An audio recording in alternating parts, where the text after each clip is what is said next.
suureskooriline mäng, aga ikkagi kaotus tugevamalt klubilt. Et kuidas mängu kokku võtad? No selles suhtes ega meil see, et meie piir on see 80 punkti, mida meie tahame üritada ja proovime vastast alati allapoole hoida, aga täna see nagu väga ei õnnestunud. Jäite jätta seal üle välja pressinguga? No sellega on ka niimoodi, et selle vastu on küll kõvasti harjutatud, aga mängusituatsioonis ikkagi nooremad mängumehed teevad valesid otsuseid veel. Aga loodame, et hooaja teisel poolel siis juba see asi paraneb. Kuidas üldine pilt on, et on poisid iga mänguga paremaks minemas?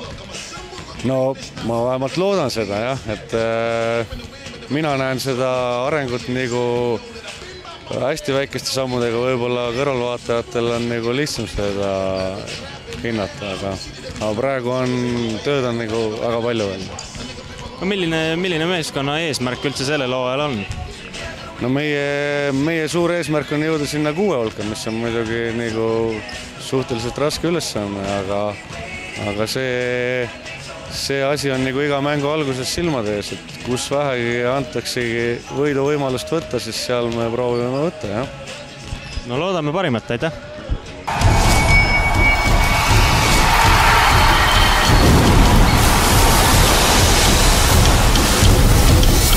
Triobet.